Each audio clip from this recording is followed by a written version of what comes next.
Thank you guys for coming out. Recapping the LSU game. Again, I think even 2 days later, still a thank you to the 12th man. It seems worth it. It really was. It was a great night in Kyle Field and an unbelievable atmosphere. I think our players of the game, O-line, we gave it to Trey Zune and Demetrius Crownover. I thought that was Demetrius Crownover's best game of the week for sure. Defensive line-wise, we gave it to Shamar Turner and DJ Hicks. Really proud of DJ. I think he's really starting to come into his own. Probably the last 3 weeks, I think you've seen a real upward trajectory from him and starting to really play the way he's capable of, an extremely productive player for us. So it's been great to see his development. Offensively, we gave it to Marcel Reed, obviously the big spark that he provided coming in off the bench with 3 touchdowns. He was also named SEC Freshman of the Week, and so excited for him. Also gave a shout-out, though, to Amari Daniels. I thought that was his best game of the year, the way he ran the ball and the way he carried himself, and thought that was great. Defensively, we gave it to B.J. Mays. The 2 interceptions obviously shifted the game completely. Talked about that after the game. And then, the one guy that I didn't talk about after the game who certainly needs some mentioning is Tyler White again. He was our special teams player of the game. He was also the SEC special teams player of the week again for the 3rd time. He had 5 punts last week. 3 of them netted over 50 yards. One of them was pinned on the 7-yard line. And so he just continues to be a weapon for us. And so, when you look at the game, I think it comes down to the critical factors. I think we won the critical factors. We won the turnover margin 3-1. That's always going to be a really good indicator. We won on special teams. We were +7 on our special teams game changers chart. A lot of that was how we did punting the football. So at the times when we weren't playing the way we necessarily wanted to, we were able to control field position and flip the field with some great net punts. We won the 4th quarter 17-6, and when you do that, that's going to win you a lot of football games. And then, I just think the line of scrimmage running game in this league still matters, and when you can outrush a team by close to 200 yards, it's going to lead to a successful night. And so, we're excited with where we're at, and now we kind of turn our attention ahead to an extremely big challenge. I think this will be the biggest challenge of the year to date. This is going to be an extremely talented team, 4-3, coming off of a bye week. Certainly could be 6-7-1 easily, or 6-1, easily. I just think they're a team that has grown every week. They're playing a lot of really talented young guys mixed in with a blend of talented veterans, and this is going to be an enormous challenge for our program. And so it's back to work. It's do the things we got to do this week to prepare to give ourselves the best chance to kind of move forward and kind of go where we want to go as a program. And then just the last thing, and it's just comical that I actually have to do this, but it's necessary. In the post game, I was asked to kind of give a synopsis on how we sell culture to our program. In doing so, I made a statement that seemed like a very benign statement that somehow managed to be taken as a shot directly at people. You guys gave me multiple opportunities in 9 months to take shots at people, and I've never done it. I have nothing but respect for Coach Fisher. I've said nothing but positive things about Coach Fisher. I'm the head coach at Texas A&M because of Coach Fisher. I appreciate who he is, everything that he's done, and for anybody in the media to think that that was what I was doing post-LSU is it's asinine. And for it to be about any other head coach who gave me an opportunity and hired me, and that's not who I am. I've never been that person, and it's ridiculous, but it is what it is. So I wanted to make sure that everybody knows I wasn't talking to anybody directly. So from there, I'll open it up to questions. Down front, Brent, and then Olin. I just figured you were talking about Sam Pittman. Sure. Have you handled it? Yeah, that's a joke. I got say it. that part. How are you going to handle the quarterback situation moving forward? Have you made a decision on that? Or No. could you possibly play 2? Yeah, I think the possibility's there for a lot of things. I think we're going to look at this week, kind of figure out what we think the right thing is for us, what we think gives us the best chance to win moving forward. It's probably too early in our mind to kind of make that decision.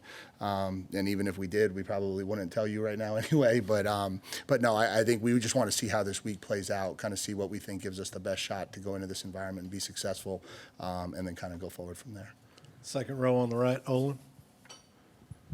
Mike, how have you felt about your guys throughout the season, the ability to have a big game, win or lose, and to refocus immediately. Yeah, I think I like what I hear from them when they talk to you. I think that means the messaging is getting through. I think we've tried to attack this thing from a mindset of, we need to improve every week. We need to get better every week. We need to approach every challenge and give ourselves the opportunity to earn success every week. And, you say those things a lot, and then sometimes they get up and you hear them talk and you don't hear those words come from them, right? And I think every time, I saw Albert today, you hear even guys like Marcel and BJ after the game, Marcel on national TV after the game talking about the next opportunity. And so I think they're locked in and focused on what we're capable of. And I think what we're capable of is got to be the next step, growth, development, because I think,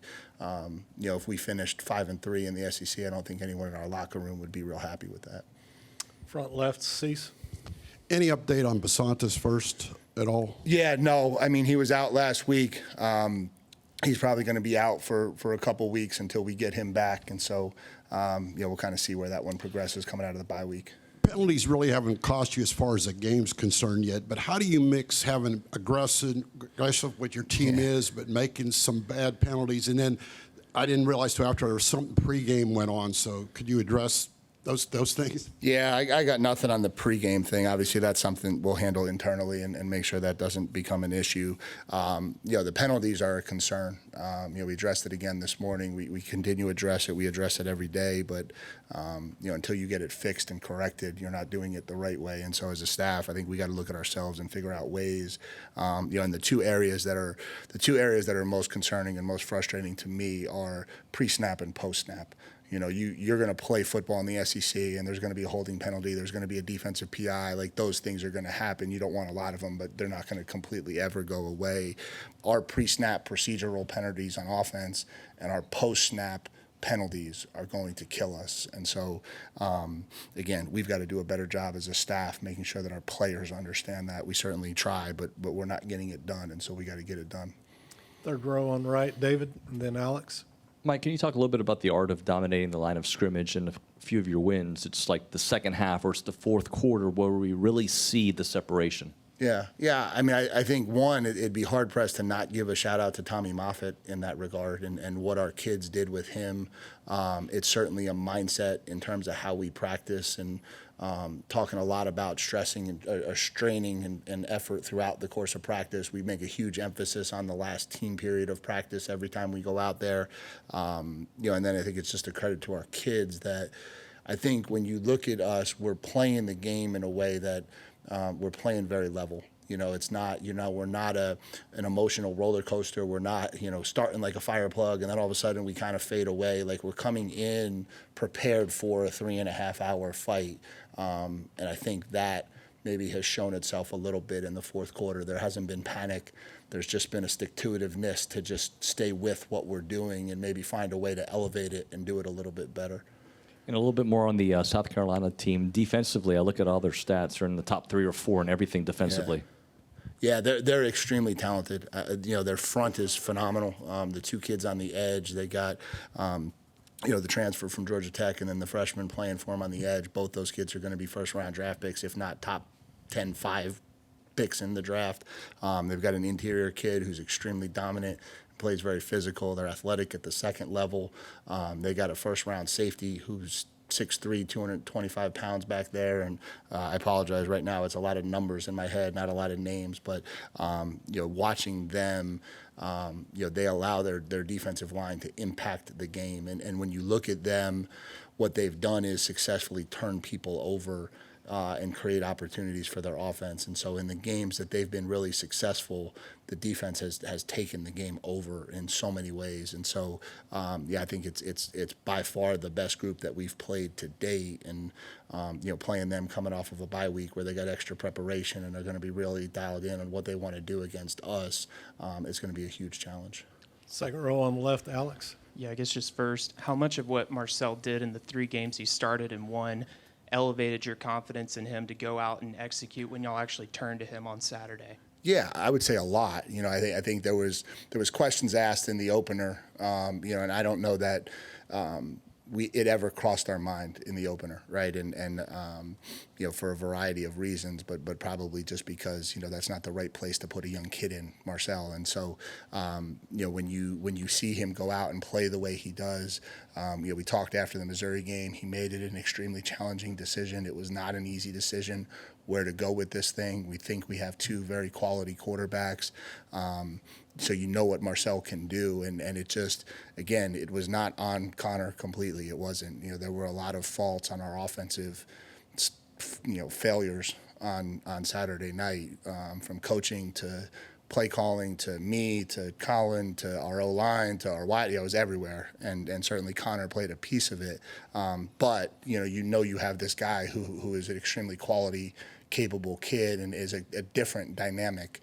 And so, when the opportunity presents itself to make a change and try to inject some life into it, you're certainly comfortable that he can do it. And what do you need to see from this offense to elevate itself as you guys try and chase a championship here this final month of the season? Yeah, I mean, we're still just looking for some consistency in the throw game, and it's just, it feels like we're still working through a lot of the timing elements of it.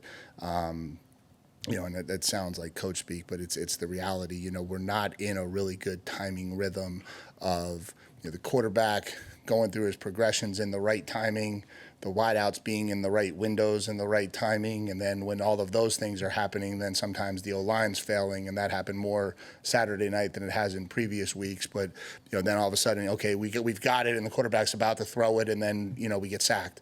And so I just think we have to get our passing game working in a rhythm that it can be more productive and more efficient for us if we want to go down the road the way we want to. Right side on the back, Chip. Mike, what goes into the decision that you made in the third quarter on Saturday? Had you already discussed that at halftime with staff? Is that totally your decision? How does that come about when you decide to make that switch? Yeah, I mean, ultimately it's my decision. I think, Colin and I kind of go into every week and he comes up with the plans, but I think, we have to have a plan for Marcel ready at all times because you never know injury-wise how the game's going to play. And so, we go into the game and Connor's our starter and we develop a game plan around Connor and the best way we think Connor can attack LSU, but then you also have to have in the back of your mind, okay, well, what happens if Connor goes down and Marcel's got to go out there and win us this game? What does that look like? And so I think it's a credit to Colin that he's able to do that in a way that doesn't create a lot of volume for our offensive players. It's real subtle tweaks and differences that you can change that don't change a lot for a lot of people. So it's not like we're practicing two completely different offenses. We just have enough wrinkles within our system that we can tailor it to who the quarterback is. And so you have that plan ready and it's there. So then when the offense isn't firing or isn't being efficient enough and you feel like you have an opportunity to try to inject some life into the game, that's kind of what you do. As a defensive coach, how hard would you say it is to prepare for both of those guys? Yeah, I mean, I think it's a challenge because, I think their strengths are kind of contrasting. I think Connor's strength is his ability to see things, his quick release, his ability to function and operate in the RPO game. And so based on how you rotate, based on where you create access, if you are trying to outnumber the box, Connor has the ability to beat you with his arm, and then he's certainly athletic enough that he can do some things with his feet and be a weapon in that regard as well. Marcel is kind of the exact opposite, right? He can do enough in the RPO game. He can throw the ball enough in the RPO game, and then certainly has the arm talent to throw the drop back in the play action game. But he has a different dynamic in terms of his ability to run the zone read game and the different types of read plays that you can run. And so when you're doing all of that, you're really touching the entire gauntlet of offense, right? You're kind of attacking it from every different angle. And so as a defensive coach, I'd imagine that'd be challenging to try to get your kids ready for all of that. Coach will stay on the right side. Ben? Just kind of finishing up on the two quarterbacks, do you feel like it's practical or pragmatic because those guys have their different strengths to, I guess, go into a situation where you kind of think more game plan, like this type of game plan would work out better against this opponent and be able to potentially go back and forth, or do you think it's more pragmatic to just kind of figure out internally what you think is best and go with that? Yeah, I think we'll kind of come to those decisions. I think, I think we've got to try to figure out what's best for this offense, what's best for those two young kids, what's best for this program for the rest of this season. And so I think that'll take some conversation this week as we go through the week and try to figure out the best way to go. And then how do you, especially with the guys who've been on this team for a year, a couple of years, who have been in a lot of those games where it feels like they've just about to turn the corner and they've come up short in a lot of close games, and then get off to a slow start against LSU. For those guys, how do you kind of message as a staff, just kind of fighting against that the basic human instinct of almost like I've seen this movie before, but that it is going to be a different outcome? Yeah, I think a lot of that comes back to what they did throughout the offseason. I think we've got into a lot of these games, into a lot of these moments, into a lot of these high stress situations down the stretch, and spent a lot of time focusing on the things that they've done, the work they put in, the different things they've done with Coach Moffitt, what they've done to prepare themselves for those moments. And we asked them to think about all the things that they've invested and put into this, and then trust it and rely on it. And I think to this point, they've done a good job with that. To the left, Rob. Howdy, Coach. Howdy. So I think our fan base has really embraced you because you bring a blue-collar, hardworking type style. And 7 wins. let's not forget that. There you go. I'm not. And that you naive. speak the truth from the microphone. I'm not naive. The other night, after the team had sawed off, I caught a moment as I was shooting that you walked over to in front of the student section, and you kind of did a embrace, kind of a thank you and a gig 'em to our student section. Tell me what you were thinking during that moment and what the 12th man has meant to you guys. Yeah, I just think standing there, sawing them off, that was such an impressive scene. And the energy that student section brought that whole game, just kind of the whole way through, it was just in my mind. And I didn't know the right way to thank them, and that was the best thing that I could think of. I think it was certainly still on my mind when I came to the podium. It's still on my mind when I came to the podium today. I just think for everything that they do for our program, I want them to understand how much we appreciate it. And we appreciate their support, and we appreciate how they're there for us through thick and thin, no matter what. And for me, this is year 5, really, with that support. 4 as the DC, 1 as the head coach, obviously. And the first time I'm really at ground level with the opportunity to show my appreciation. And so I think that's kind of where some of that stuff has come from.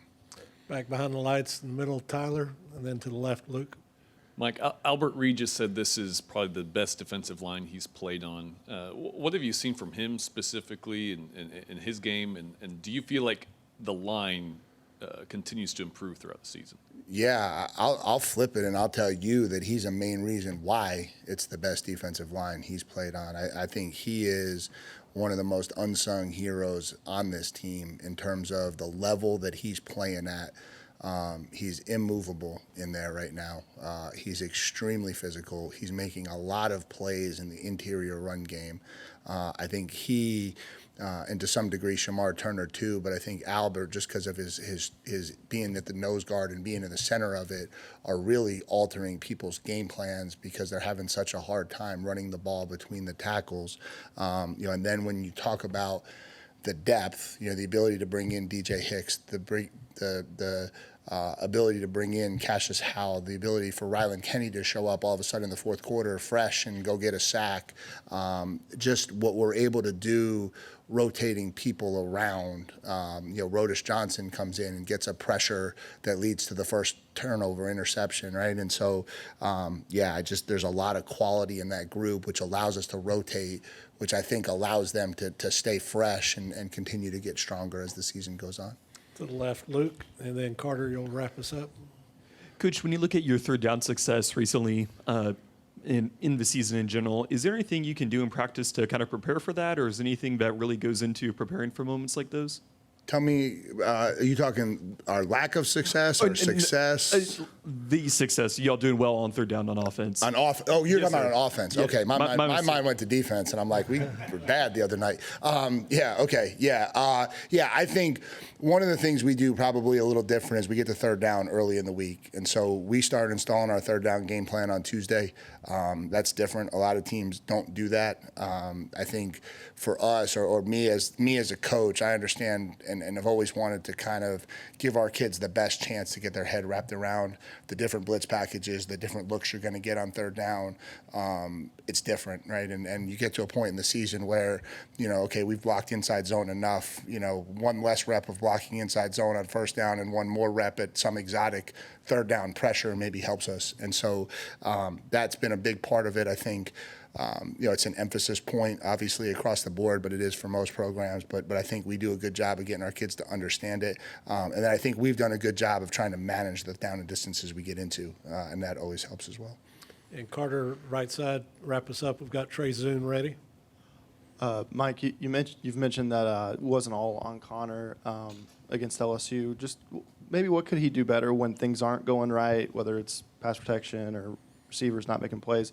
What can he do in those moments maybe a little bit better so he can kind of weather that storm? Yeah, I think, and I think he would tell you this, I think he gets sped up sometimes. And so, his clock starts moving faster when he's not having success, and his eyes are going through the progressions a little too quick. He's getting the ball out of his hand a little bit too quick. I think we saw that on a couple of the throws, and or he rushes his mechanics a little bit and the ball sails on him. And so I just think, he still has a ton of growth. He's still got a ton of repetition that he needs and experience that he needs to gather to just be able to consistently go through the progressions at the pace and speed that you need to, so that, again, everything in the passing game is about your eyes and feet being on time with the wideouts. And if the wideouts aren't there, then that's a problem. If your eyes and feet aren't there, that's a problem. And I think sometimes our wideouts are a little too slow getting where they need to be, and I think sometimes Connor's a little too fast